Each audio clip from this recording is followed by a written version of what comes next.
D'abord, permettez que je vous présente mes sympathies suite à ce qui s'est passé la semaine dernière. Je veux faire allusion à l'assassinat des Américains en pleine. Vous avez appris cette nouvelle très tard, vendredi dernier? Oui, c'est quelque chose de très triste pour la communauté américaine. Je dois noter que soit de gouvernement, soit de société civile, il y avait plusieurs expressions de condoléances de peuple haïtien. Mais vraiment, c'est les gens américains qui ont dédié leur vie pour les Haïtiens, pour aider les Haïtiens. C'est triste que c'est les membres de gang qui ont décidé de tuer ces gens qui travaillent pour les Haïtiens. Je suis sûr, et nous avons reçu les garanties du gouvernement qu'il y aura de justice. Mme Gagnon allait ou bien en prison ou bien dans le pays sans chapeau. Au moment de l'événement, est-ce que personne n'a appelé l'ambassade à l'aide? C'est le fait, c'est la raison pour laquelle nous avons cette annonce pour dire aux citoyens américains de quitter. Oui, il n'y avait pas de moyens, ni du gouvernement, ni de l'ambassade d'aider au moment. Nous sommes engagés maintenant avec les familles pour le retour des restes humains de ces deux jeunes, jeune couple de missionnaires. Avec l'assistance même des entreprises haïtiennes et du gouvernement haïtien. Mais c'est le fait que, pour le moment, il n'y a pas de moyens du côté du gouvernement ni du gouvernement américain d'aider dans ce type de situation. C'est la raison pour laquelle nous voyons cette mission mission d'appui de sécurité, c'est essentiel pour renforcer la capacité du gouvernement haïtien de répondre à ce type de situation. Il y a l'ambassadeur, alors le sénateur républicain du Missouri, John Hawley, qui prétend que l'ambassade américaine en Haïti aurait refusé d'apporter de l'aide aux couples qui étaient en danger. C'est déjà une question de notre capacité. C'était dans une zone contrôlée par les gangs. Alors, notre capacité, nous n'avons pas une armée ici, nous n'avons pas des forces spéciales ici. Il n'y avait pas de cette capacité et même la capacité de police nationale dans cette région, c'est limité. Alors, c'est triste, mais c'est la réalité que dans la situation actuelle, il n'y a pas assez des effectifs de police nationale, des forces de sécurité, de réagir en tous les points de Port-au-Prince. Même la force qui s'appelle FAST n'avait pas la capacité qu'il fallait pour intervenir. Hors de l'ambassade, non. Il y a des gens qui sont là pour protéger l'ambassade comme telle, mais nous n'avons pas de capacité de faire des missions hors de l'ambassade. Oh, même si on reçoit, et si on est demandé, ou encore si le gouvernement haïtien vous demande d'intervenir, si vous avez l'autorisation, vous n'allez pas pouvoir... Nous n'avons pas de capacité. OK. Et maintenant, parlons autre chose. Nous allons parler de cette note de l'ambassade américaine relative... au choix d'un Premier ministre. Ouais. Vous avez dit dans la note, Monsieur l'ambassadeur, que le prochain Premier ministre doit être quelqu'un ayant la capacité technique, ça doit se faire en toute transparence. Et quand vous dites, toujours dans la note, que vous êtes impatient, qu'est-ce que vous voulez dire? Première chose, c'est de noter, alors j'ai commencé en saluer le gouvernement de transition, le conseil de transition présidentielle pour le fait que, même après un mois, maintenant, ils sont en train de faire des grandes décisions. Ils sont en train de choisir un premier ministre. Après, nous avons la priorité de choisir le chef de comité électoral provisoire. Je pense que, et même le gouvernement a dit que pendant le week-end, il y aura une décision. C'est déjà fin de week-end et sans décision. Et je pense il y a assez de priorités pour le gouvernement et pour le peuple haïtien. Par le fait de comment était construit ce conseil avec 7 membres, ça veut dire que les décisions y prennent du temps. Nous pouvons comprendre. Parce que toutes les questions doivent être décidées par au minimum 5 membres de 7 et ça prend du temps. Mais je pense que pour avancer dans les autres priorités, il faut avoir un Premier ministre. L'essentiel, et je sais qu'ils ont commencé avec presque 200, peut-être plus que 200 candidats. Et parmi 200, évidemment, il faut avoir une vingtaine qui a déjà une histoire et en résumé assez technique pour montrer qu'ils ont la capacité de gérer un gouvernement. Nous espérons que la décision soit faite dans le Conseil, sans l'influence des autres, particulièrement sans l'influence les gens qui veulent influer les décisions.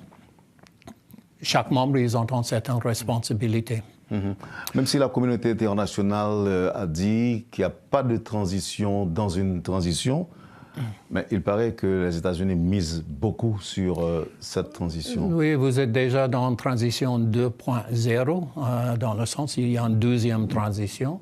Mais nous espérons que maintenant, avec ce modèle, il y a toutes les tendances, ou la plupart des tendances. C'est difficile d'imaginer qu'un seul parti peut contrôler le processus.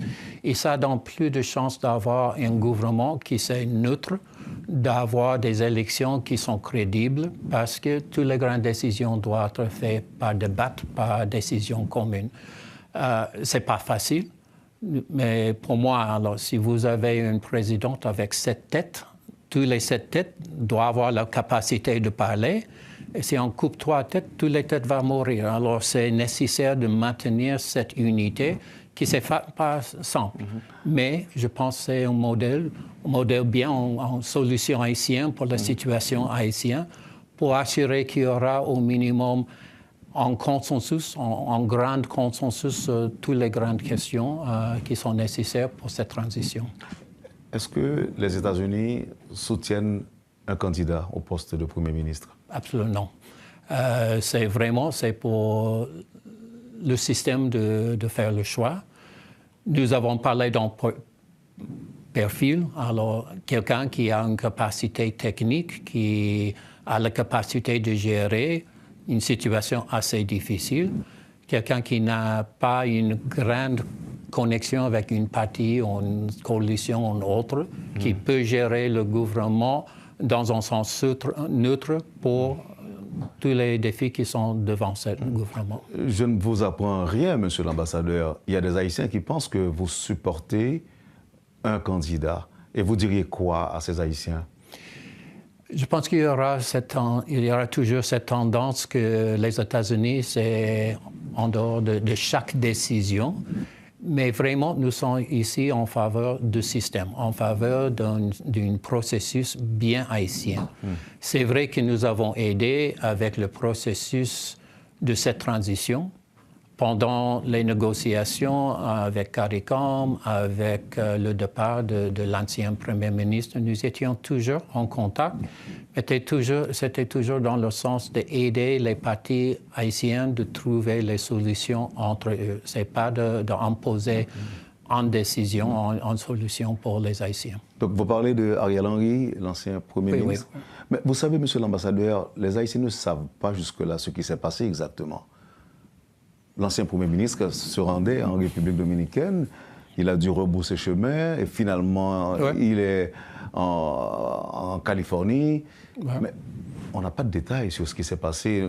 On ne sait pas non plus à quel niveau vous vous êtes impliqué dans votre pays. Toujours, parce qu'à un moment donné, c'était clair qu'il n'y avait pas de possibilité de retourner. Il y avait cette nécessité pour les Haïtiens de trouver un autre modèle. Et nous étions là, avec les autres partenaires, avec les pays de Caraïbes, d'aider les Haïtiens à trouver une solution. Je vois qu'il y a toujours un certain manque des informations du côté des Haïtiens. Même dans la situation actuelle, nous espérons dans les semaines prochaines, le Conseil présidentiel aura une porte-parole parce que même ces jours, ce n'est pas clair quelles sont les décisions du Conseil, quelles sont les idées de chaque membre du Conseil. Et évidemment, chaque membre, ils ont le droit de parler de leurs entrées, mais il faut avoir aussi un système pour être sûr qu'ici, c'est une décision du conseil qu'on conseille et de parler avec la population. Et c'est aussi avec les forces, les leaders de sécurité, les membres du gouvernement. Quand il y a un nouveau premier ministre, je pense que cette question de dialogue avec la population, c'est nécessaire. S'il y aura des élections d'ici 20 mois, nous espérons qu'il y aura plus que 20% de participer. Et pour participer, les Haïtiens doivent avoir une certaine confiance du système, en confiance dans le gouvernement. Est-ce que les États-Unis sont seulement engagés dans la logistique de la mission multinationale ? Il y a plusieurs autres pays qui sont déjà engagés. Bien sûr, il y a les pays qui ont déjà fait l'offre. Alors, c'est Kenya, c'est Jamaïque, Belize, autres pays qui ont déjà fait une décision de participer. Ce que nous avons fait est de prendre en charge de création de bases logistiques. Et ça, c'est fini maintenant à l'aéroport. Nous étions aussi très actifs avec la réouverture de l'eau. Et pourquoi on remet à 3 semaines le déploiement de la force si la base est déjà prête? Bon, il y avait cette délégation du gouvernement de Kenya qui était ici, même pendant la visite de leur président à Washington. Alors, pour les Kenyans, c'était de voir est-ce que vraiment il y a des logistiques en place. Il reste toujours, alors, avant le déploiement de 2500, nous sommes en train de parler avec d'autres pays, de trouver des équipements qui sont nécessaires. Nous espérons, et c'est prévu que maintenant il y aura le déploiement des premiers Kenyans avec les ressources qui sont présentes maintenant. Et je pense maintenant c'est plus une question d'organiser l'aviation et tout ça. Mais pour le long terme, il faut avoir plus des équipements. Nous sommes en train d'identifier dans les ressources américaines, mais parler avec plusieurs autres pays, de donner les fonds aux fonds communs de l'ONU ou de donner des équipements, puisque tous les pays qui veulent participer peuvent avoir des équipements nécessaires. Au même temps, il y a une deuxième priorité, c'est toujours de renforcer la capacité de police nationale. Vous avez vu, on a déjà donné pendant les dernières semaines des blindés pour la police nationale. Il y a autres équipements parce que le président Biden a autorisé les ressources du gouvernement américain qui sont en surplus pour aider soit la police, même en certaines conditions l'armée nationale, aussi avec le MSS. Donc maintenant, les États-Unis reconnaissent l'existence de l'armée d'Haïti? Bon, c'était toujours reconnu, mais il y a des limites dans notre législation. Alors, selon notre Congrès, nous sommes empêchés de donner assistance des armes à la police nationale. C'est un débat parce que nous voyons, par exemple, maintenant, c'est le garde national de l'armée nationale qui est en charge de sécurité de l'aéroport. Ils ont renforcé la sécurité des ports. Nous savons qu'ils sont là, bien sûr, mais pour le moment, nous sommes très limités avec notre capacité. Il y a des autres pays, je sais que le Mexique, par exemple, a une forte collaboration avec l'armée nationale, nous n'avons pas de problème avec le fait qu'il y a des autres pays qui font une assistance directe à l'armée nationale. La réunion qui a eu lieu la semaine dernière entre le président Biden et le président Ruto témoigne en quelque sorte, si besoin était, de l'engagement de votre pays pour Haïti. Mais les gens continuent à se poser certaines questions, à savoir, Haïti est le voisin immédiat des États-Unis. On est seulement à environ 2 heures de la Floride. Pourquoi les États-Unis confient cette mission à un autre pays? Pourquoi est-ce que les États-Unis n'acceptent pas d'envoyer des soldats, comme c'était le cas dans le passé? Oui. Et même mon président a parlé sur le sujet. Alors, avec notre histoire avec Haïti, avec le moment qu'il y avait, 2 fois qu'il y avait des grandes forces américaines, ça a toujours créé des conflits et des problèmes avec la communauté haïtienne. La présence des troupes américaines comme telles, ça peut créer des difficultés en termes de notre relation. On voit particulièrement aux États-Unis, il y a des protestes même avec cette mission internationale. Il parle de l'invasion de votre pays. Alors pour le président, envoyer les troupes américaines, c'était de créer, pas de créer calme, mais de créer plus de crise. Alors il a fait la décision d'utiliser ou de travailler avec nos alliés dans les autres pays. Dans le cas de Kenya, Kenya a une grande expérience et nous avons travaillé avec eux depuis longtemps, particulièrement en Somalie. Ils sont très expérimentés en situation de crise. Ils ont comporté et nous avons fait une forte formation de leur police pour être prêts pour cette mission. Et il y a des pays de Caraïbes, il y a des autres pays d'Amérique latine qui sont prêts de participer dans cette opération. Alors c'est avec notre assistance financière, avec les équipements, nous espérons avec l'assistance des autres grands bailleurs de fonds que nous pouvons aider cette mission. Mais dans ce cas, alors c'est important de savoir que le MSF, ce n'est pas les États-Unis. Au moment que Kenya arrive, ils auront leur propre porte-parole de parler et ils ont déjà commencé les contacts avec le gouvernement haïtien parce que le motif principal est d'aider les Haïtiens de créer des systèmes de sécurité. Vous avez déjà l'histoire avec les opérations de l'ONU avec 20 000 soldats. Alors ça, c'était pour remplacer les systèmes de sécurité. Cette mission, c'est de donner assistance de création des systèmes plus forts haïtiens. Autant que des Haïtiens ouais. Souhaitent que les Américains aident le pays à se débarrasser des bandits, autant qu'il y a aussi des Haïtiens qui se demandent pourquoi est-ce que les États-Unis font autant d'investissements en Ukraine qui est si loin et ne décide pas de donner autant à Haïti. Bon, dans le cas de l'Ukraine, c'était une invasion sans raison par les Russes contre l'Ukraine.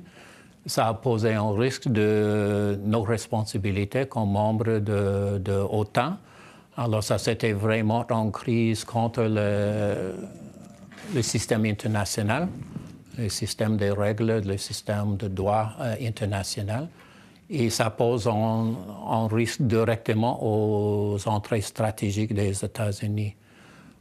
Pour Haïti, c'est une continuation d'une crise. Il y avait une crise, je suis arrivé il y a 30 ans, quand mon premier poste, c'était 3 mois avant le premier coup d'État contre Aristide. Il y avait cette longue histoire d'instabilité dans votre pays. C'est vrai que, Haïti, c'est proche des États-Unis en termes de pays de Caraïbes et d'Amérique du Sud. C'est le plus pauvre. Alors, nous avons assez d'entrées de voir un Haïti stable, solide, prospère, parce que ça donne la possibilité de travailler avec un pays, d'éviter les risques d'instabilité dans toute la région. Et hors d'assistance, alors depuis longtemps, nous avons aidé la police nationale, mais aussi le système de justice. Et nous savons que aussi en termes de l'assistance humanitaire, c'est principalement les États-Unis. La plupart des fonds de l'ONU, c'est des États-Unis. Alors nous sommes actifs dans presque tous les domaines en termes de l'assistance à Haïti. Mais sur cette question de sécurité, c'est une combinaison de pays qui sont prêts d'aider Haïti à trouver un peu de paix. Après la crise, Monsieur l'ambassadeur, après la crise sécuritaire, est-ce que votre pays entend accompagner Haïti à travers un plan, par exemple? Je pense que là, c'est une priorité pour le gouvernement. Mais nous sommes très conscients et je suis en contact avec le système de l'ONU et avec les autres pays. Nous voyons tous, nous espérons avec le déploiement de MSS, il y aura plus de capacités de police nationale d'assurer la sécurité dans toutes les régions de Port-au-Prince et le reste du pays. Mais il faut qu'après qu'il y a sécurité, qu'il y a une présence des services de gouvernement, soit d'éducation, de santé, de logistique. Alors, je pense que pour les États-Unis et pour les autres, il y aura une campagne de travailler avec les organes de gouvernement pour être présente dans tous ces banlieues qui sont maintenant sous contrôle des gangs. Parce que pour la population, il faut avoir un bénéfice de cette sécurité et bénéfice, c'est de voir les services de gouvernement. Alors, il y aura des programmes. Il y a déjà dans notre congrès, il y a des propositions. Si dans notre situation budgétaire, si ça peut être une réalité, mais au minimum avec nos ressources, qui sont assez grandes, c'est de travailler avec le gouvernement puisque la population peut voir le retour des services de base. Donc là, vous parlez d'opportunités économiques pour des Haïtiens. Oui. Bon, le plus est d'avoir un peu de stabilité, que les enfants peuvent aller à l'école, qu'ils peuvent avoir des services de santé, mais en même temps, c'est important de penser d'avoir certaines opportunités pour la jeunesse. Je vois maintenant dans certaines régions, si vous êtes un jeune de 16 ans, un jeune haïtien, dans plusieurs cas, être membre de gang, c'est une option. C'est une option qu'il faut avoir des autres options. Il faut avoir l'option d'emploi, d'éducation, d'une vie hors de criminalité. Et je pense que c'est nécessaire parce que sinon, les membres de gang vont être criminels indépendants. Il faut trouver des options pour la jeunesse de ne pas entrer dans les gangs. La semaine dernière, il y a des congressistes américains qui ont introduit un plan portant sur plusieurs milliards de dollars en faveur d'Haïti. Est-ce que vous pensez qu'il y ait de la chance pour que la démarche de ces parlementaires aboutisse? Dans les situations de notre Congrès avant nos élections, je ne sais pas s'il y a des conditions pour avoir des grands projets, mais c'est important. Et cette congressiste, alors c'est le seul membre du Congrès qui est en origine haïtienne. Il y a plusieurs Haïtiens qui prennent des positions élues dans les gouvernements des États ou des communautés. Alors c'est une présence assez importante. Et même en termes d'assistance pour Haïti, avant mon arrivée, parce que tous les ambassadeurs doivent passer par le Sénat, et j'ai reçu les messages d'appui, pas seulement des démocrates, mais aussi des républicains. Alors, il y a assez des Américains de deux côtés qui sont préoccupés avec la situation en Haïti. Le fait qu'il y a cette mission, c'est à cause d'assistance des membres de deux côtés. Est-il vrai, monsieur l'ambassadeur, que le non-déploiement de soldats américains en Haïti a rapport aux élections qui vont se dérouler dans votre pays?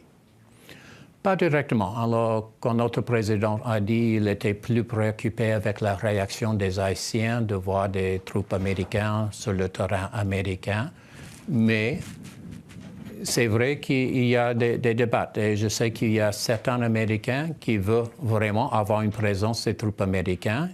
Et il y a des autres qui voient qu'ils nous sont engagés dans plusieurs autres pays et ne veulent pas être engagés dans un autre pays étranger. Alors, je doute que ça sera un point sur les débats présidentiels, mais le contexte est le contexte de notre préoccupation avec la migration non officielle. C'est toujours l'une des préoccupations, particulièrement pour l'État de Floride.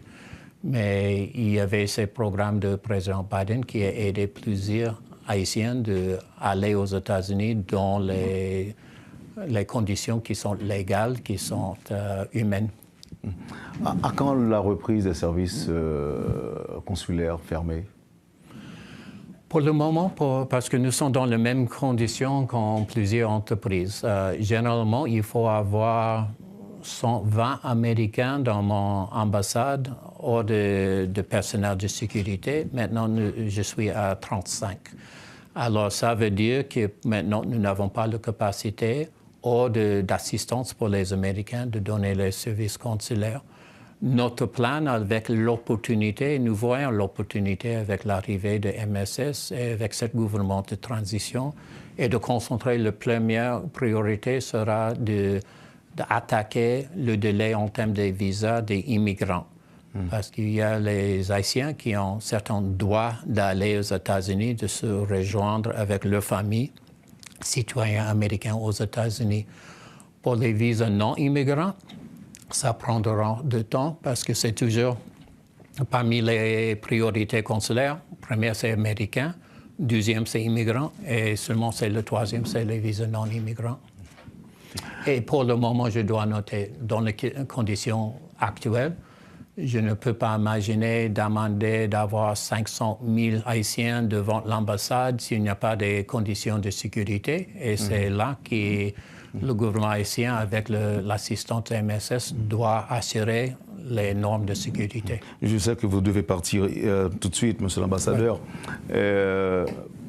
Est-ce que les États-Unis mettent encore à prix la tête d'un chef de gang qui ne se trouve pas trop loin de l'ambassade? Bon, il y a 2 leaders de gang qui sont dans la liste de FBI. Alors, il y a déjà des...